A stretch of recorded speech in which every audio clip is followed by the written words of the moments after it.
안녕하세요. 저는 40대 초반의 여자이고 가정주부입니다. 결혼 전에는 간호사로 일했는데 현재는 아이케어와 살림에 올인하고 있어요. 너 간호사 일 적성에 잘 맞아 있는데 집에만 있는 거 답답하지 않니? 아휴, 답답할 새는 솔직히 없다. 살림도 애 키우는 일도 하나에서 10까지 손도 많이 가고 쉽지가 않아서 말이야. 하긴 네가 뭘 해도 열심히 하는 성격이고 네가 답답할 일이 없이 네 남편이 여행도 많이 보내주겠지? 그런 편은 아니야. 우리 남편 조용한 사람이라 어디 돌아다니는 것도 별로 안 좋아해서. 그래도 간호사 모임 나가면 요즘도 너 부러워하는 애들 널렸다. 간호사가 어디 의사랑 결혼하는 게 쉽냐면서. 너는 같은 병원 의사한테 시집간 대박난 간호사라나? 대체 아유, 말들을 뭐 그렇게 많이 하는지 뭔. 본인들도 간호사면서 왜 꼭 그렇게 말한대? 간호사는 뭐 의사하고 결혼하면 안 되는 그런 룰이라도 있나? 아니 그러니까 지들도 간호사면서 꼭 그런 뒷말들을 한다니까. 너무 신경 쓰지 마. 다 부러워서 그러는 거니까. 내가 뭐가 부럽다고 그러지? 부러울 것도 없는데. 대학병원에서 간호사로 일하다 같은 병원의 의사와 결혼한 저를 두고 그런 얘기들을 동창들이 많이 하는 모양이더군요. 사실 저는 4년제 간호학과를 나와 간호사 일을 할 때만 해도 평생 간호사 일을 하는데 뼈를 묻을 생각이었습니다. 그런데 남편과 결혼하고 예정이 없던 이른 출산을 하게 됐는데 아이가 어려서부터 몸이 많이 약했습니다. 소아 당뇨입니다. 식단부터 운동, 치료 여러 가지를 가정에서 세심하게 신경 써주셔야 합니다. 매일 정해진 시간에 주사를 맞고 약을 먹여야 하는 형편이었고 처음에는 아이 증상이 심해서 제가 아무런 일도 할 수 없는 상황이 되었습니다. 그렇게 첫째가 초등학교에 들어갈 무렵 둘째가 태어났고 저는 무기한 경단녀의 생활에 들어서게 된 거죠. 여보, 일 계속 쉬어서 힘들지 않아? 병원으로 돌아가고 싶은 게 사실이지만 해별이나 은별이 모두 내 손길이 절실한 시기라 답이 없지 뭐.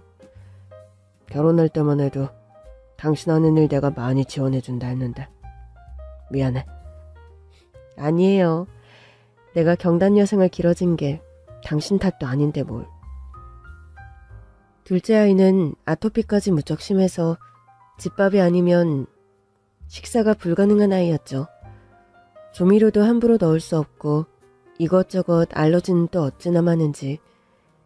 제가 만든 식사 아니면 끼니도 챙길 수 없는 아이라 저는 출산하며 가정주부 생활을 할 수밖에 없게 되었습니다. 이런 저를 남편은 안쓰러워하고 미안해했는데 반대의 입장을 보이는 사람, 바로 시어머니였습니다. 요즘 젊은 여자들은 애 키우기 싫어서 다시 직장 복귀한다는데 어찌된 애가 기회 잡은 사람 마냥 집에 눌러 앉아있니? 어머니, 제가 다시 병원 복귀하고 싶어도 애들 상황이 어떤지 잘 아시잖아요. 암튼 아유, 애들 하나를 건강하기를 못 낳아놔서 이 사달인지. 다른 집은 그저 순풍순풍 나서 어린이집만 보내놔도 잘만 크던데. 어머님, 그럼 제가 다시 병원에 복귀할 수 있게 애들 좀 봐주시겠어요? 어머, 얘 말하는 것 좀 봐. 누가 들으면 내가 애 안 봐줘서 경단녀 된 줄 알겠다? 아니, 어머님께서 제가 직장 복귀하는 걸 많이 바라시는 것 같아서요. 아유, 됐어. 말을 꺼낸 내가 잘못이지. 그리고 말이야 바른 말이다만 내가 대신 애들 봐주면서까지 네가 돌아갈 만큼 메리트 있는 직업이니? 네 직업이? 제 직업이 뭐가 어때서요? 말이야 바른 말이지. 네 동서들은 의사 아니니? 네 남편도 의사고. 넌 겨우 의사 보조하는 간호사이라면서 애까지 대신 봐달라면 남들이 웃는다 웃어. 어머니, 간호사도 똑같이 직업이고 전문직이에요. 일하는 종류가 다른 거지. 그런 말씀은 좀 그러네요.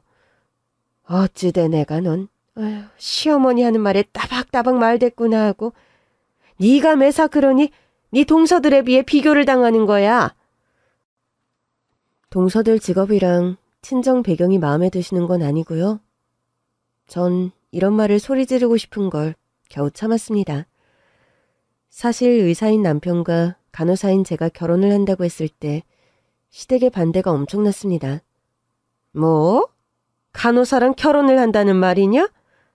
네, 엄마. 우리 병원 저희과 간호사예요. 제가 전공이 시작할 때부터 같이 일했던 여자고요.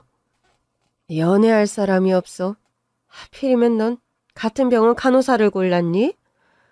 엄마, 사람 면전에 두고 그게 무슨 말씀이세요?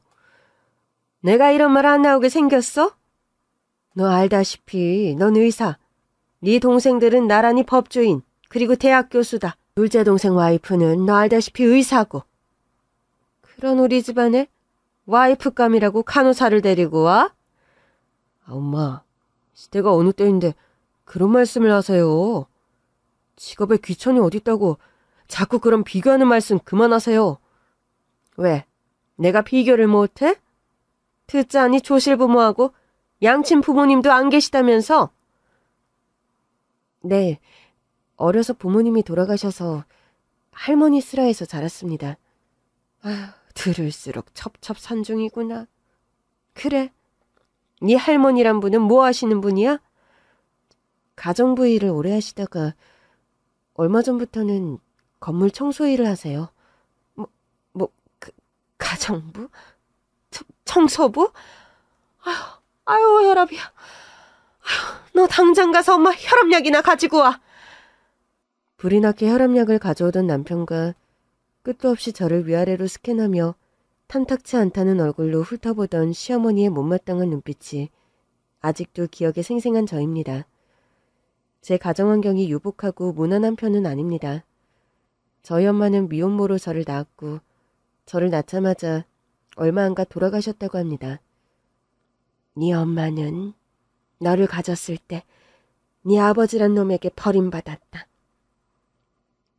어린 나이에 너를 낳았는데 산후후유증으로 널 낳고 일주일도 안 돼 명을 달리하고 말았지. 아빠란 사람의 얼굴은 사진으로라도 한 번 본 적조차 없습니다. 엄마는 빛바랜 사진 속에서 여러 번 보고 또 보았지만 실제로 본 기억이 제게는 남아있지 않죠. 제가 신생아이던 때 지독한 난상 끝 산후후유증으로 하늘나라로 떠나신 엄마니까요. 저희 할머니는 외할머니신데 살갑고 다정한 분은 아니셨지만 그래도 최선을 다해서 저를 키우셨습니다. 이북 출신의 억척스런 성향의 소유자로 닥치는 대로 일하며 생활을 꾸려가시는 분이셨어요. 할머니, 요즘 관절도 안 좋으시면서 일 좀 줄이세요. 생활비에 집세, 네 대학 등록금까지 모으려면 일 줄이는 건 택도 없다. 그렇게 무리해서 일하시다 쓰러지실까봐 걱정이에요. 일하다 쓰러지면 뭐 어쩌겠니. 교통사고나 병으로 쓰러지는 것보단 일하다 쓰러지면 복이다. 보험이다 복지다 해서 돈도 나오고. 할머니, 제발 그런 말씀 좀 그만하시고요. 할머니 쓰러지시면 전 어찌 살라고 자꾸 그런 말씀을 하세요. 그래도 세상 천지에 이 할미 걱정하는 건 우리 손녀딸 뿐이구나. 걱정 마라. 너 대학 보내고 시집 보낼 때까진 이 할미가 무슨 일이 있어도 병도 안 나고 꿋꿋하게 버틸 거니까. 할머니, 오래오래 건강하셔야 해요. 제가 잘 돼서 할머니 호강시켜드려야죠. 호강은 무슨... 너만 제대로 커서 잘 살면 그게 효도다. 할머니는 늘 그런 말씀을 하는 분이었습니다. 제가 결혼 후에 남편과 상의해서 다달이 생활비를 보내드렸더니 펄쩍 뛰시며 마다하시는 할머니였죠. 정선아, 너 신혼살림부터 무슨 책을 잡히려고 할미한테 돈을 보내니? 할머니 일 좀 줄이시라고요. 허리도 안 좋으신데 여러 군데 건물 청소하러 다니시는 거 마음 쓰인다고 제 남편이 먼저 제안한 일이에요. 아서라. 그러다 행여니 시어머니라도 아는 날엔 또 그 강팍하고 별난 성미에 불호령이 떨어질 텐데 그런 짓을 대체 왜 해? 아니, 제가 뭐 잘못한 일도 없는데 그러세요? 저도 노는 사람 아니고 간호사 일하면서 월급 받는걸요? 그 당시에는 제가 임신 중도 아니고 일을 하던 처지라 그런 말씀을 드렸었죠. 누가 뭐래도 이 남편의 입장에서 처지는 결혼을 한 게 사실이다. 정선아, 그럼 안 입고 와도 네가 좀 납작 엎드려 살 생각을 해야 하느니라. 아니, 할머니, 세상이 어느 때인데 그런 말씀을 하세요? 세상이 아무리 바뀌어도 안 바뀌는 게 있다. 집안 수준 차이라는 게 있고 우리 집이 너희 시댁에 비하면 한참 처지는 게 사실이잖니. 할머니, 집안끼리 수준은 뭐고 처지는 건 또 뭐예요? 할머니만큼 평생 열심히 사신 분이 어디 있다고요? 전 어디 내놔도 우리 할머니 하나도 안 부끄러운데? 그래, 우리 손녀가 날 그리 인정해주니 좋구나. 그래도 세상 인심이라는 건 그런 게 아니다. 네가 분수에 맞지 않게 시집 잘 간 건 사실이야. 그러니 시어머니 눈밖에 나는 행동하지 말고 행동거지 조심해라. 할머니는 기어이 저희 부부가 보내드리는 생활비를 받지 않으셨습니다. 보내드리면 바로 다시 송금하시곤 해서 결국 저도 포기하고 그냥 통장에 모아두었다가 어버이날이나 생신 같은 때 좀 목돈을 용돈으로 드리곤 했습니다. 아이 2명이 다 손이 많이 가는 아이들이라 제가 계속 가정주부로 살림만 하게 되면서 시어머니와 동수의 잘난 척과 저에 대한 무시는 나날이 심해져 갔습니다. 시댁의 행사나 제사, 김장을 담그는 날이면 집안 며느리들 중 유일하게 저만 동원되어서 하루 종일 시댁 살림을 해야 했죠. 일을 돕는 도우미 아주머니가 오실 때도 있었는데 이 댁에는 며느리가 3분이라면서 올 때마다 큰 며느님밖에 보이질 않네요. 아줌마, 우리 둘째 셋째 며느리는 둘 다 직업이 의사예요. 의사만큼 세상에 바쁜 직업이 어디 있다고 그 귀한 인력을 김장인이 제사에 불러들여요? 그럼 이분은 큰 며느님이세요? 큰 며느님은 의사가 아니신가 봐요. 의사는 무슨 얼어 죽을 놈의 의사예요? 의사 보조하는 간호사하다 애 낳고 살림하는 며느리예요. 그러니 시댁일에 동원되어 일이라도 거들어야죠. 어이구, 사모님, 말씀 너무 섭하게 하시네요.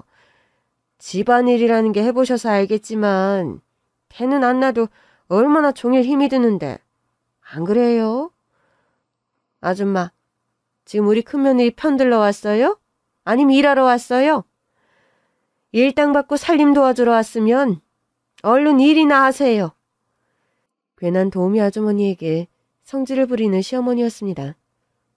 어머니, 배추 소금에 절여놨는데 뭐 하면 될까요? 아휴, 난 시집안 몇 해째인데 여태 김장하는 순서를 물어? 김치 속 만들고 양념 만들어야 될 거 아니냐? 그건 지금 아주머니께서 준비하고 계셔서요. 그럼 그거 거들어서 빨리 만들어. 조금이라도 양념 숙성해놓고 나중에 수육거리 고기 손질해둬야지. 네, 알겠습니다. 이번엔 병원장 사모님들 것까지 많이 담그니까 날쌔게 움직여라. 네 동선에 김장까지 다 담그려면 해질 때까지 해도 시간이 모자라니까.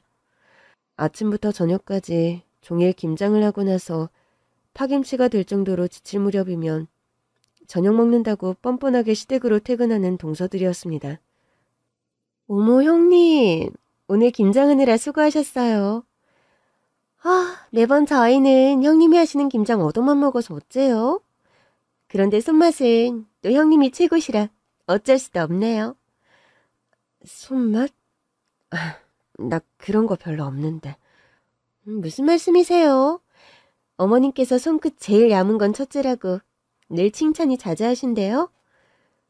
집에서 살림만 하면서 그 정도 솜씨도 없이 되니? 밖에서 병원이라며 돈 버는 사람들도 있는데 살림하는 가정주부가 김장 같은 게 뭐가 그리 힘들다고 칭칭대는지들 원. 형님, 오늘 김장하시느라 수고했어요. 작은 동서랑 저랑 형님께 미안해서 상품권 좀 넣었는데 이거라도 받으세요, 형님. 나한테 수고했다고 지금 상품권 주는 거야? 형님, 기분 나빠하지 마시고 받아주세요. 저희가 와서 돕지도 못하고 이런 거라도 드려야죠.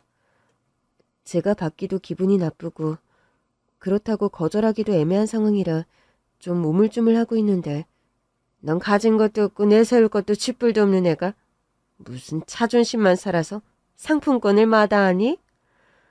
어머님, 무슨 말씀을 그렇게 하세요? 아, 왜? 내가 틀린 말 했어? 손아래 동서들이 김장했다고 수고비조로 주는 건데 고맙습니다 하고 받으면 될 일이지. 그런데 꼭 자존심을 내세워야겠니? 응? 뭐라고 대거리하려는데 어머님, 구정하세요. 형님 입장에서는 기분 나쁘실 수 있어요. 형님, 저희가 생각이 짧았네요. 죄송해요. 다른 일에는 월찬이 반찬이 잘 맞으면서 동서들도 다음번 김장 때부턴 돌아가면서라도 같이 도왔으면 좋겠네. 넌 끝까지 형님 행세를 그런 식으로 해야 직성이 풀리니? 네 동서들이 어디 노는 애들이니? 너처럼 한가하게 노는 애들도 아니고 의사라고. 의사가 얼마나 바쁘고 스트레스 많이 받는 일인데 그런 고급 인력에게 김장을 시켜? 응? 저는 그럼 저급 인력이라 김장 따위 막 시키시는 건가요? 소리 지르고 싶은 마음이 굴뚝 같았으나 꾹 참았습니다. 수육 삶은 것에 김장김치에 식구들이 배불리 먹고 나서 설거지를 하려고 주방으로 들어서는데 뒷정리하는 신용을 하는 동서들이 제 험담을 둘이서 하더군요. 큰형님은 진짜 자존심만 대차게 센 것 같아요. 그러니까 우리 집사 김장할 며느리가 누가 봐도 형님 말고 더 있어? 내 말이요. 뭐 바깥 일을 한다고 해도 저희 밑에서 일하는 간호사 주제에 자존심만 하늘을 찌르니 웃기지 않아요, 형님? 그러니까 형님 대우해주니까 뭐 본인이 우리랑 같은 레벨이라도 되는 줄 아나 봐. 형님이랑 저라도 수준이 비슷하니 망정이지. 정말 어디 가서 큰형님 직업이랑 친정 얘기 부끄러워서 꺼내지도 못한다니까요. 나도 그래. 어머님도 누누이 말씀하시지만 우리 집 약점 하나가 큰형님이라고 하시잖아. 아주버님은 형님 뭐가 좋아서 결혼까지 한 걸까요? 요즘은 남자들도 약아서 남자 의사들 간호사랑 연애는 해도 결혼까지는 안 하려고 하던데.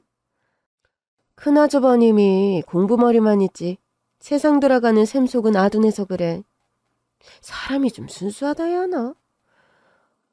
형님도 그게 어디 순수한 건가요? 세상 물정 모르는 거죠. 나도 그렇게 생각해. 결혼은 비슷비슷한 사람끼리 하거나 나보다 좀 좋은 조건 쪽이랑 해야 이기는 게임인데. 그걸 모르다니. 그럼 제일 승자는 큰형님 아닌가요? 말이 그렇게 되나? 내 말뜻은 그게 아니었는데. 형님도 참, 저도 농담한 거라고요. 그나저나 큰형님이랑 저희랑 너무 수준 차이가 나서 앞으로 평생 어찌 한 집안 며느리로 살아갈까. 그게 좀 골칫거리죠. 골칫거릴 건 또 뭐야? 지금처럼 그냥 좀 시녀 부리듯 하며 살면 되는 거지. 어머님께서도 그리하라 부추기시고 묵인하시는데 뭐가 문제야? 형님 말씀 듣고 보니 그러네요. 저희가 답답할 건 하나 없네요. 그런 말들을 주고받은 동서들이었습니다. 당장 부엌으로 들어가 그것들의 머리채를 휘어잡고 야 이년들아, 너희들에겐 위아래도 없니? 하늘 아래 다 같은 사람이고 직업이지. 여의사가 뭐 벼슬이라도 되는 줄 알아? 사람 고치는 일 하기 전에 너희 그 삐뚤어진 심보부터 고쳐라. 쏘아붙여주고 싶은 걸 그냥 참았습니다. 제가 그런 식으로 대거리 해봤자 웃는 얼굴로 아웅하며 그런 말 한 적 없다고 능청스레 거짓말할 게 뻔했죠. 또 그런 식으로 다툼을 벌여봤자 대놓고 동서들의 편을 드는 시어머니였기에 전 한 귀로 듣고 한 귀로 흘리자 그렇게 마음먹고 있었죠. 집으로 돌아오는 길 제 눈치를 보는 남편이었습니다. 여보, 오늘 많이 힘들었지? 응. 솔직히 힘이 드네. 김장 500포기 담궜어, 오늘은. 아니, 무슨 김장을 그렇게 많이 했어? 동선의 김장이랑 그리고 병원장 사모님들 잘 보여야 하는 집들에 싹 다 김치 돌린다고. 어머님이 벼르셔서 그리 됐지. 세상이 어느 땐데 엄마는 참. 세상이 아무리 바뀌어도 김장김치 가져다 주면 싫어하는 사람은 없으니까. 당신이 병원서 잘 보이는 일이라 생각하고 꾹 참았어. 여보, 다음부턴 김장하러 우리 집에 가지 마라. 무슨 소리야. 그랬다간 어머니 불호령이 떨어질 텐데. 당신이 참고 넘어가는 거 다 알고 나도 집안 불화 일으키기 싫어서 참았는데 더는 나도 못 봐주겠다. 왜 당신만 부리시냐고 엄마는. 동서들은 의사고 난 가정주부라고 매일 그러시잖아. 어머님 그러시는 거 하루 이틀도 아닌데 뭐. 미안하다 여보. 당신 힘들면 우리 집에 발걸음 끊어. 내가 엄마한테 말씀드릴 테니까. 내가 조금만 더 참아보고 정 힘들면 그렇게 할게. 저에게 누구보다 미안해하는 남편이었습니다. 남의 편이라 남편이라고 한다는데 저희 남편은 매사 저에게 올고지 세상 제 편이 되어주는 사람이라 말도 안 되는 시집살이를 버티는 원동력과 위안이 되는 편이었죠. 한날은 시어머니가 시아버지 생신을 앞두고 시댁의 시골에 있는 별장으로 며느리들과 아들내외를 모두 불러들였습니다. 남자들은 좀 늦게 도착하고 며느리들이 먼저 집에 도착했는데 동서들과 제가 집 안에 들어서자마자 저에게 일을 시키는 시어머니였습니다. 너희들 왔니? 먼 길 오느라 고생했다. 어머니, 그래도 생각보다 길이 안 막혔네요. 아휴, 날이 더우니 둘째랑 셋째는 일단 앉아서 시원한 과일부터 좀 먹어라. 저도 자리에 같이 앉으려는데 큰애 너도 같이 얘네들이랑 앉으면 어쩌니? 후딱 일어나서 과일 깎아올 생각 않고. 어이가 없었지만 일단 시어머니가 시키는 대로 부엌에 가서 과일을 깎아내왔습니다. 어머, 형님, 수박이 벌써 철인지 참 다네요. 아, 형님은 어찌 된 게 수박들 이리 가지런하게 이쁘게 써세요? 대꾸 없이 딱딱한 얼굴로 수박을 먹고 있는데 큰애 너는 좀 빨리 먹고 나가서 밭일 좀 하거라.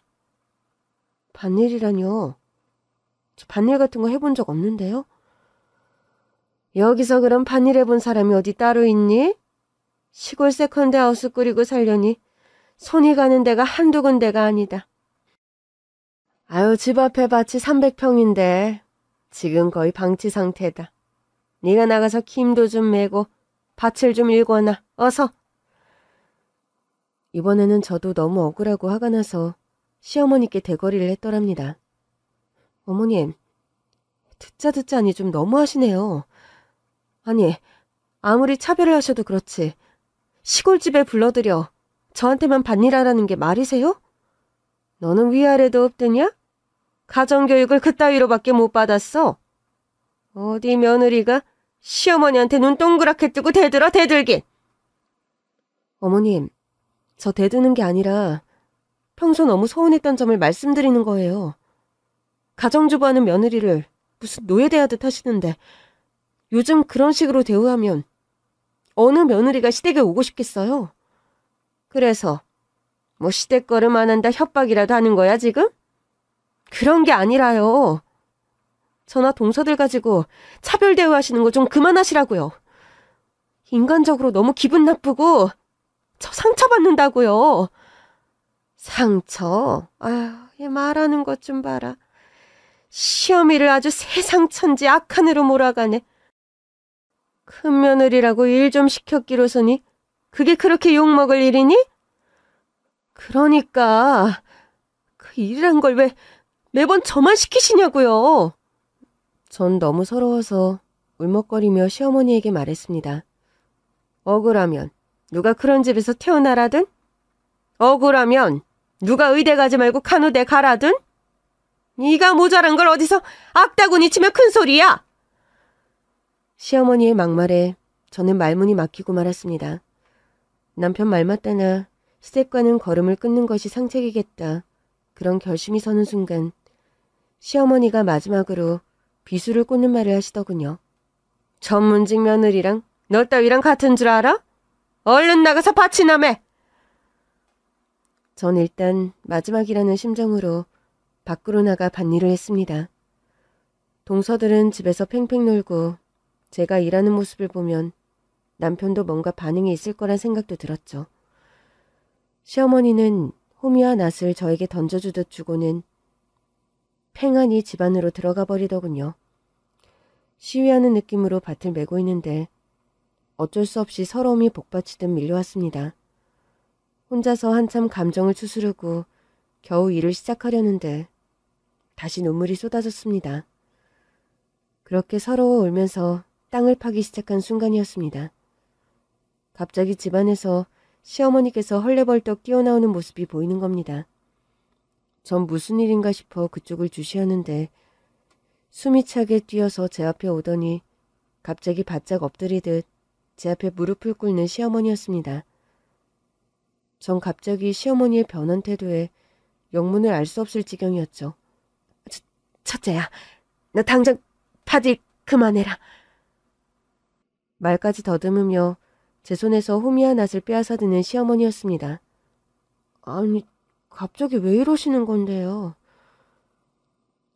당황하면서 제가 밭일을 못하게 하는 시어머니였습니다. 시어머니 뒤편으로 남편과 처음 보는 중년의 여성이 뒤따라오는 것이 보이더군요.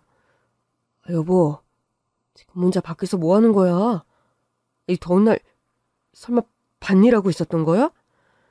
시어머니는 남편과 묘령의 여성의 눈치를 살피며 저에게 제발 아니라고 말하라는 신용을 자꾸 하는 겁니다. 어이가 없어서 실소가 나오려는데 문득 중년의 여성에게로 시선이 가더군요.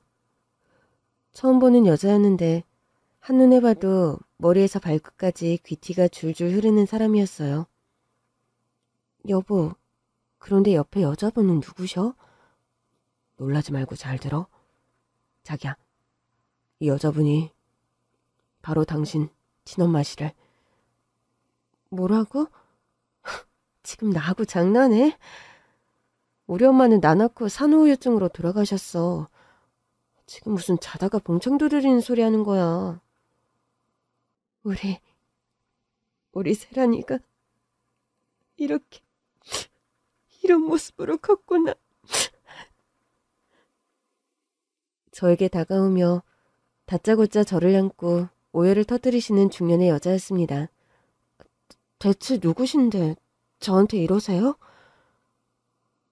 본인이 어떻게 태어나게 됐고 어떤 출생의 비밀이 있는지 앞으로 잘 들어요. 제 얼굴을 똑바로 보며 떨리는 목소리로 말하는 여자였습니다. 그리고 그 여자, 아니 제 엄마로부터 듣게 된 과거 이야기는 참으로 기구하고 기함할 만한 사연이었고요. 우리 집에 옛날에 일하던 가정부 아주머니가 한 분 계셨어요. 그분이 지금 본인이 할머니로 평생 알고 한 집에 산 사람이고요. 우리 할머니가 그댁 가정부였다고요? 네. 난 임신 8개월이 조금 넘은 몸이었고 예정일은 한참 남은 상황이었는데 갑자기 왜 이렇게 배가 아프지? 아주머니! 아유 사모님 왜 그러세요? 예정일은 한참 남았는데 진통이 시작된 것 같아요. 어머나 세상에. 아유 사모님 지금 양수가 터졌어요. 이러 어쩜 좋아. 병원 가게 구급차 좀 불러줘요. 아유 네 사모님. 아줌마 나 근데 또 지금 아기가 나오려는 것 같아요. 갑작스럽게 집에서 이른 출산을 하게 된 엄마였다고 합니다. 하필 그날 집에는 가정부 아주머니와 엄마밖에 없었고요. 집안의 큰어른이 한 분 갑자기 돌아가셔서 집안 식구들이 모두 강릉의 장례식장으로 가버린 상황이라 집에는 임산부인 엄마와 가정부만 있던 상황이었던 겁니다. 아유, 사모님, 지금 아기 머리가 보여요. 조금만 힘을 주세요.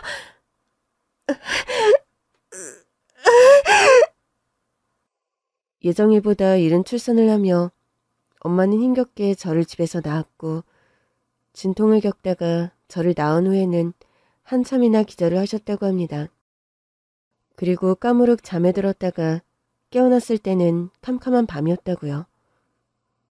아줌마, 우리 아기 어딨어요?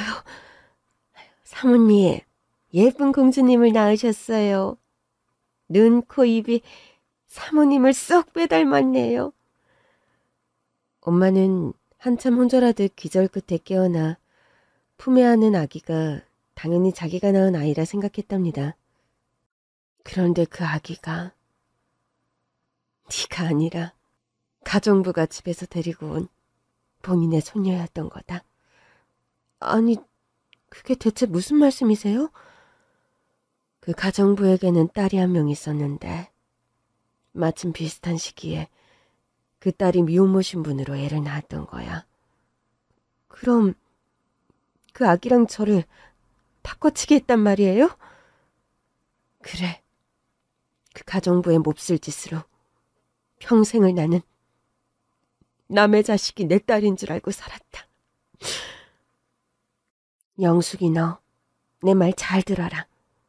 지금부터 네 딸은 이 애가 아니라 오늘 내가 데려온 아이야.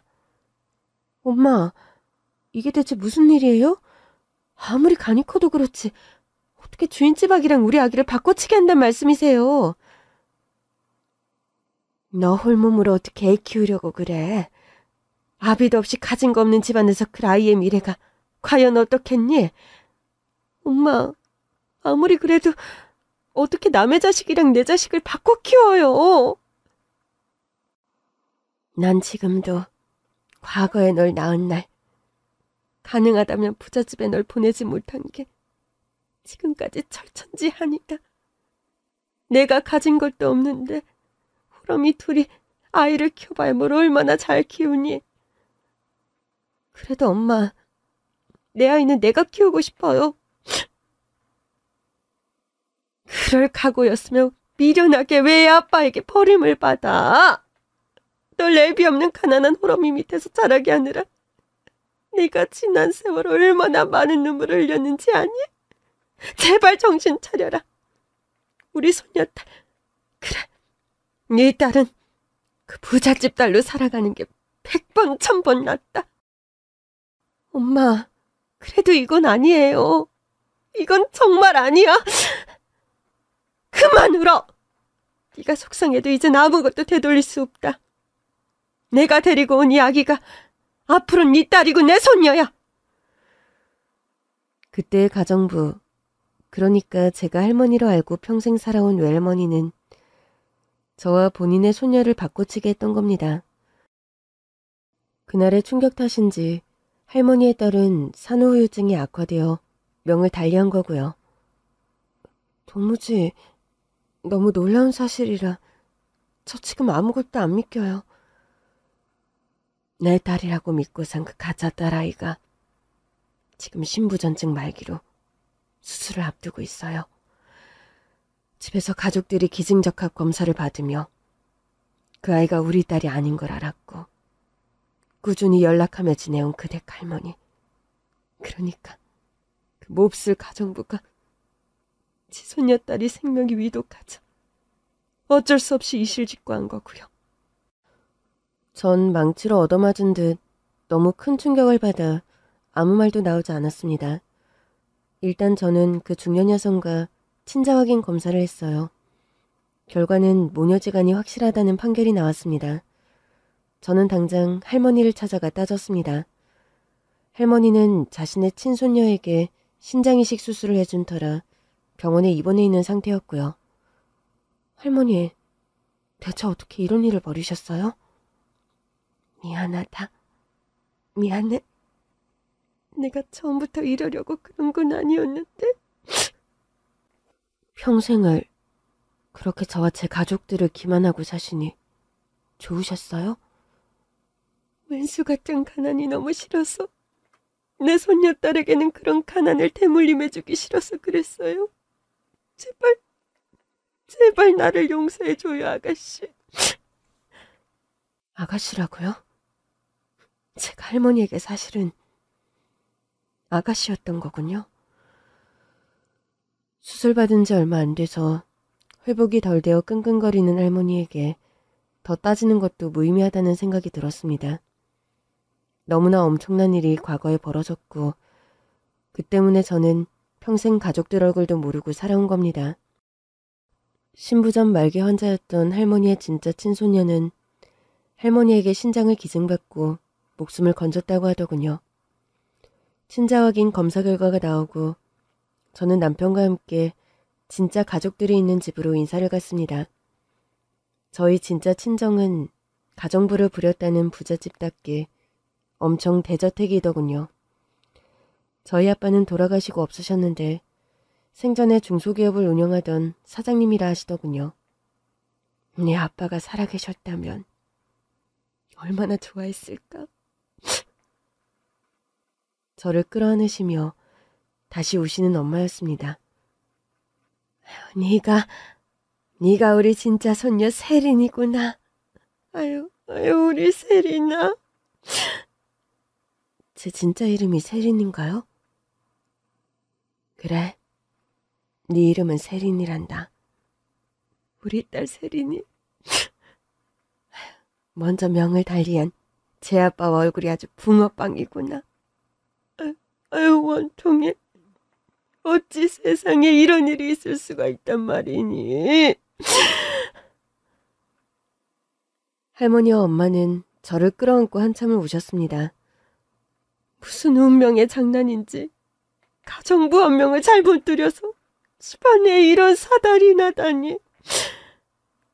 어머님, 그래도 늦게라도 우리 진짜 세린이를 찾을 수 있어서 그나마 다행이에요. 안 그래도 얼마 전부터 자꾸 꿈에 세리나범이 나타나서 나에게 진짜가 나타날 거라고 그 말을 반복하더니만 꿈에서 뭐가 나타나는 거냐고 자꾸 되물었단다. 진짜 딸, 우리 진짜 손녀 세린이가 나타난다는 예지몽을 꾼 거였어, 내가. 집안에 걸린 가족 사진 속에 돌아가신 친아빠 사진이 있었습니다. 한눈에 봐도 저와 모습과 외양이 아주 흡사하더군요. 인사가 늦었습니다. 안녕하십니까. 손주사위 박종철이라고 합니다. 이렇게 인물이 훤하고 능력 좋은 남자가 우리 손주사위라니 정말 할 말이 없네. 우리 세린이가 그래도 남편 하나는 잘 만나 너무 다행이구나. 저희 남편을 사위로 손주 사이로 따뜻하게 환대하는 엄마와 친할머니였습니다. 제가 평생을 할머니로 알고 지냈던 사람은 사기와 유괴 혐의로 엄정한 법의 심판을 받게 되었습니다. 저는 진짜 가족들의 품으로 뒤늦게나마 돌아가게 되었고요. 그런데요, 저희 친정이 제가 생각했던 것보다도 더 재력이 대단한 집안이더군요. 돌아가신 친정아버지가 기계부품 공장을 운영했는데 건물만 해도 여러 채인 갑부 집안이었습니다. 내가 죽기 전에 우리 손녀를 만난 게 얼마나 다행인지 모르겠다. 이 할미가 정신 온전할 때 우리 손녀 만난 기념으로 선물을 하나 줘야겠어. 할머니는 그렇게 말씀하시며 제 생일을 맞아 저에게 서울 시내 한복판에 5층짜리 건물을 증여해 주시는 겁니다.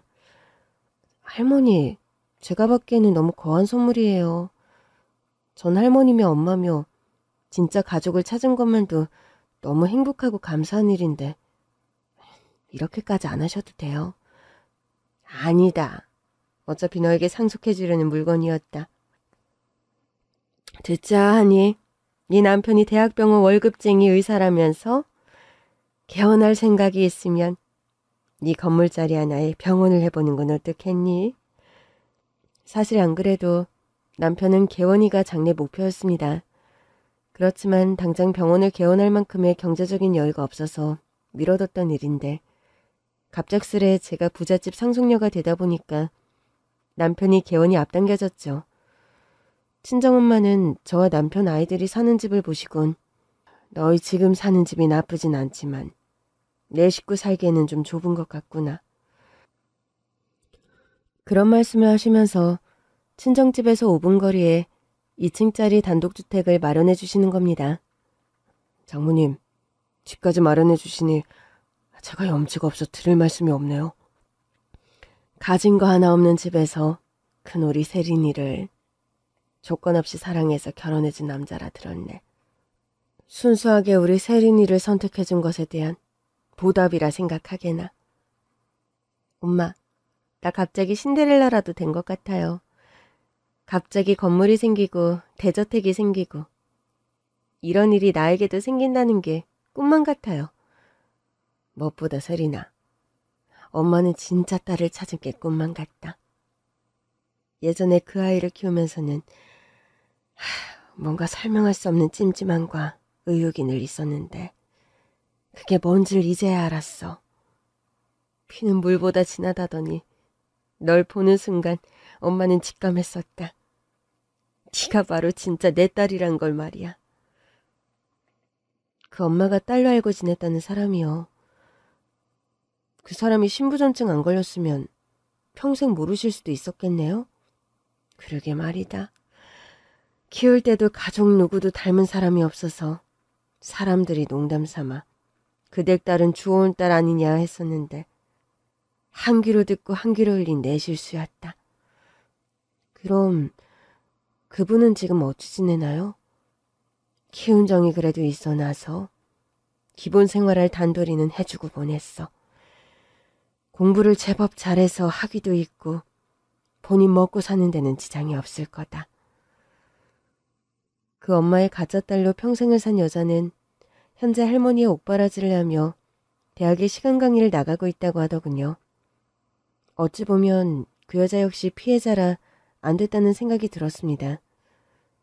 어느 날 운명처럼 밝혀진 출생의 비밀로 저는 갑자기 경제적 자유를 얻은 데다 재벌 소리 들을 정도로 부자가 되었습니다.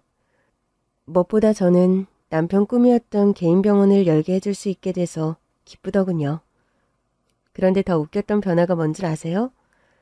바로 시어머니의 드라마틱한 태도 변화였습니다. 첫째야, 요즘 바쁘니? 이사한 지 얼마 안 돼서 이것저것 짐 정리할 게 많으네요. 한남동 단독주택으로 이사했다면서? 네, 친정어머니께서 마련해 주셨네요. 아유, 세상에, 너처럼 늦복 터진 사람도 찾기 힘든데 네가 아주 늦복이 터지다 못해 아주 만개를 했구나. 축하한다, 첫째야. 진짜 가족을 찾은 거. 네, 여러모로 감사하게 생각하고 있어요. 집들이는 언제 할 거니? 글쎄요. 뭐 굳이 집들이는 아직 생각을 안 해봤는데요. 어머, 얘 좀 봐라. 그렇게 대저택으로 이사를 갔는데 집들이를 안 하는 게 말이 되니? 집들이도 일인데 치르려면 피곤하고 성가시 쓰나요? 네가 힘든 일이 뭐가 있니? 네가 명색이 첫째 며느리인데 동서들 좀 이럴 때 일 좀 시키고 그러렴. 동서들한테 집들이 음식장만을 시키라고요? 그래. 나도 가서 음식장만은 도울 테니 넌 물 한 방울 묻히지 말고 푹 쉬려무나. 어머님, 동서들 의사라 바빠서 안 된다고 하시지 않았나요? 내가 그랬니? 그건 옛날 말이고 지금은 상황이 바뀌었지 않니? 그리고 여태 너만 첫째라고 일 많이 시킨 거 안 그래도 미안하게 생각하고 있었다. 내가 널 구박해서가 아니라 첫째 며느리니 가품 같은 걸 미리 가르치려고 해서 그런 거니까 마음에 담아두지 말려. 응? 그러세요? 그런데 동서들은 워낙 바쁜 의사들이라 시간이 안 날 텐데요. 그건 걱정 마라. 첫째 형님 명령인데 당장 연차라도 쓰라고 내가 엄포를 내리마. 지킬 박사와 하이드도 아니고 하루아침에 얼굴을 변화시키는 시어머니 태도에 웃음이 나올 지경이었습니다. 시어머니의 강행으로 저는 결국 집들이를 하게 됐고 갑자기 동서들은 쌍으로 나타나서 종일 전을 부친다 잡채를 만든다 난리 부르스를 떠는 겁니다. 동서들이 의외로 음식 솜씨가 좋았네? 아니 그럼요. 저희가 안 해서 그렇지 하면 다 잘하죠 형님. 큰형님 앞으로도 저희 일 시키실 거 있으면 언제든 부르세요. 동서들은 모두 전문직 여의사들인데 그럴 짬이 나나? 어머 형님 무슨 말씀을 그렇게 서운하게 하세요? 아무리 바빠도 형님 분부면 열일 제쳐두고 달려와야죠. 아무렴요. 수술이 잡혀도 캔슬하고 달려올게요 형님. 명색이 의사가 수술이 먼저지. 그럴 것까지야 있나? 아니에요 형님. 저 진심이에요. 갑자기 저에게 경쟁하듯 아부를 하는 작은 동서와 큰 동서였습니다. 그 둘이 저에게 갑자기 그러는 이유를 물론 저는 알고 있었죠. 할머니에게 상속받은 건물에 본인들도 개인 병원을 개원하고 싶어 했고 저와 가족이라는 메리트를 들어 월세라도 좀 깎아보고자 하는 심산이라는 걸 알고 있었더랬죠. 참 돈 앞에 장사 없다더니 갑자기 저에게 아양을 부린다.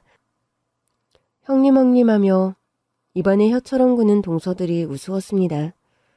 결국 시어머니까지 나서서 저를 설득했고 결국 큰 동서 작은 동서 모두 제 건물 2층과 3층에 각각 피부과와 소아과를 개원했어요. 형님이 제가 일하는 병원 건물주라니 앞으로도 잘 부탁드립니다 형님. 어머 제가 할 소리를 맨날 먼저 뺏으시네요. 제가 더 잘 부탁드립니다 큰형님. 김장인의 시댁재산이 그런 날에는 누가 부르지도 않았는데 이제는 새벽같이 날아드는 동서들입니다. 병원 안 나가고 재수 음식 차리러 온 거야? 어머 형님 재수 음식을 그럼 며느리들이 다 같이 만들어야죠. 제가 조금 늦었네요. 죄송합니다 형님. 산적 양념부터 좀 할까요? 참 그리고 다음 주가 김장인데 요번 김장에 큰형님은 좀 쉬세요. 맞아요. 형님 그간 시댁 행사에서 형님만 너무 고생을 하셔서 저희가 죄송했어요. 이번 김장은 저희가 봉사할게요. 그럴 게 아니라 앞으로도 쭉 김장은 형님은 그냥 쉬시는 게 어때요? 아래 동서들이 하는 것도 없는데 그런 거라도 해야죠. 안 그래요? 작은 동서가 오랜만에 기특한 말 하네. 그거 좋은 생각이다 동서. 그래? 그럼 앞으로 김장은 동서들에게 부탁할게. 날 이렇게까지 배려해주니 참 고맙네 그래.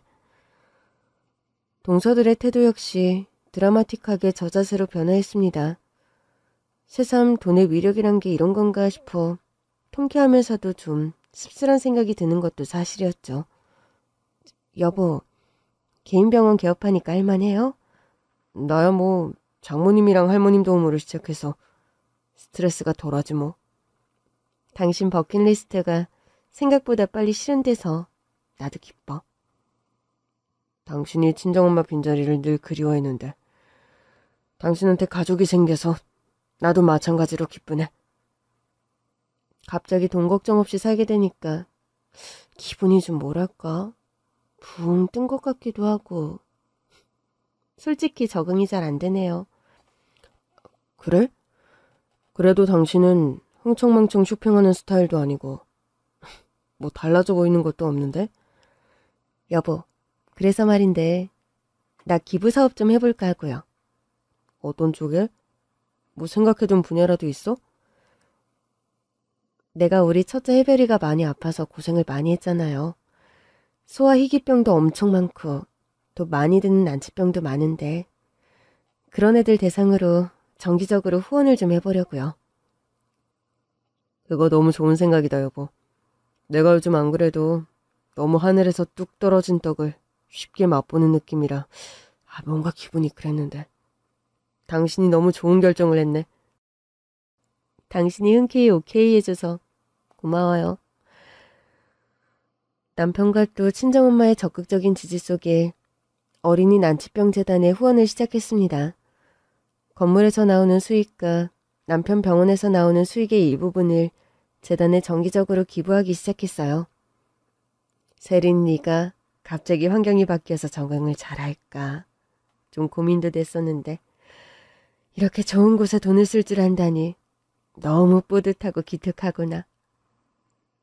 엄마랑 할머니가 물려주신 유산으로 하는 건데 여보. 그래도 유산이랍시고 상속해줬는데 흥청망청 써버리고 탕진하는 2세들도 많은데 너는 보니까 재테크도 잘하고 뜻깊은데 돈도 잘 쓰니 하는 소리다. 엄마 닮아 그런가 보죠 뭐. 그런가? 모전여전이란 말이 있으니 틀린 말도 아니구나. 실은 저희 엄마도 기부사업을 아주 오랫동안 해오고 계신 분입니다. 고아원과 무위탁 노인들에게 정기적으로 거액의 후원을 20년 넘게 해오셨더라고요. 엄마가 하시는 기부사업도 제가 함께 도와서 해나가는 중입니다. 엄마가 후원하시는 고아원과 무위탁 노인시설에 남편과 한 달에 한 번 정도 의료봉사도 계획하고 있습니다. 남편은 의사고 저는 간호사라 의료봉사하기에는 최적의 조건이거든요. 의료봉사단 꾸린다고 따로 의사나 간호사 안 뽑아도 되니 얼마나 좋은지 모르겠네. 그렇죠 엄마? 딸은 간호사, 사위는 의사인데 이럴 때 많이 써먹으세요. 네, 장모님 열과 성을 다해서 저희 부부 열심히 봉사활동 돕겠습니다. 부창부수 천생연분이 따로 없구만 그래? 저와 남편, 엄마는 합이 좋고 쿵짝이 잘 맞아 봉사활동을 함께 가도 늘 즐겁게 시간을 보내다가 옵니다. 엄마는 없던 아들이 한 명 생긴 기분이라고 남편을 아주 예뻐하십니다. 기쁨과 재물은 나눌수록 배가 된다지요. 그 말이 참 진리라는 걸 깨닫는 요즘입니다. 여러분의 일상도 나눌수록 행복해지는 그런 넉넉한 순간들이 넘치길 기원해봅니다. 긴 얘기 들어주셔서 정말 감사합니다.